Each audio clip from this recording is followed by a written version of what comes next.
Bendiciones! I'm about to show you guys how I made this supersonic cake for my son Prince Amir's 8th birthday. I make his cake every year. I actually had a bakery in Key Biscayne, Florida. A little history, it was the first Black business owner on the island. Here are a couple of my creations. And now, let's get to business. This is a 4-layer cake that I made the day before, and I coated it with buttercream frosting that I made from scratch. I dyed some of it blue. I am all about prepping and getting as much done beforehand as possible. That way, when I'm in the creative process, I can just focus on creating. Now, as soon as I'm done with this coat of blue, I'm gonna pop this baby right back in the refrigerator. It's so important to work with a cold, chilled cake. So while my cake is in the refrigerator, I'm gonna go ahead and dye my fondant. Now, fondant is very much like edible Play-Doh. Dyeing it can be a little tedious, so I love to get it out the way.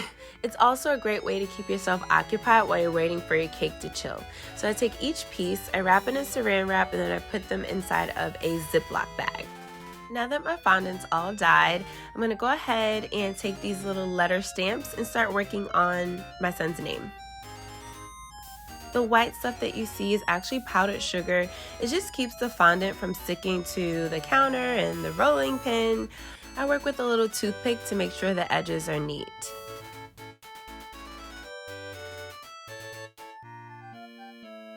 I clean my workstation every time I use a different fondant color just so that they don't bleed into each other.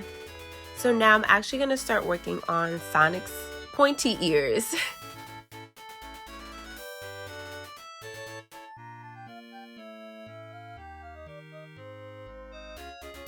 My fondant did start to get dry, so I added a little shortening just to help with the flexibility. I like to use butter flavor just because it gives it a nice taste because the kids love to eat it. I'm going to pull my cake back out just to make sure the proportions and the sizing of the ears are on point. Throughout this process, it's so very important to not get caught up in the decorating and have your cake just sit there and melt on you. Trust me, I know.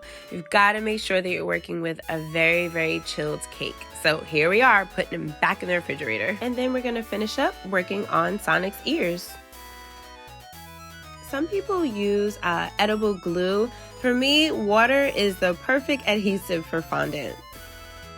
I'm working on Sonic's face, and for the most part, I'm just gonna freestyle, freehand it, just because I haven't baked a cake like this in over a year, and I'm short on tools, so we're gonna make it do what it do.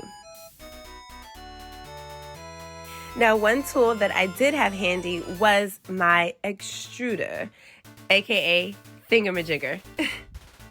Extruders are great when you want to make borders or lines. It just makes everything crisp and clean. Look at that. So fun, right? I'm going to use it to actually create this nice clean border around Sonic's eyes at the top of the cake. So now that I'm done with making his eyes and face, I'm actually going to work backwards and put each piece on one at a time and just kind of, build it up. It's like a 3D puzzle. So now we're going to officially add Sonic's ears to the top of the cake. I kept double checking my placement just because I'm going to use toothpicks to make sure that they stay and not fall over. You really only have one shot at this because once those toothpicks go through, they create little holes at the top of the cake. So where they are is where the ears are going to be permanently. And there's Prince. He usually pops in to give me a hug or remind me to eat and take breaks. Now I'm going to work on Sonic's mohawk. Again, using toothpicks just to make sure that they don't fall off in the middle of singing happy birthday.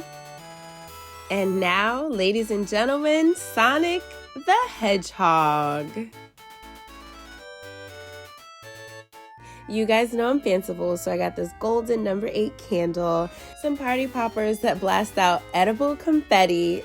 Sonic boom, right?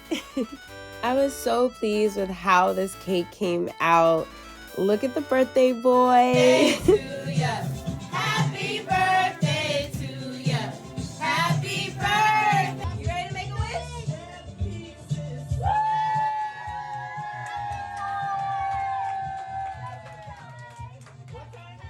Yeah, I flex my skills on the inside of the cake too, just a little bit.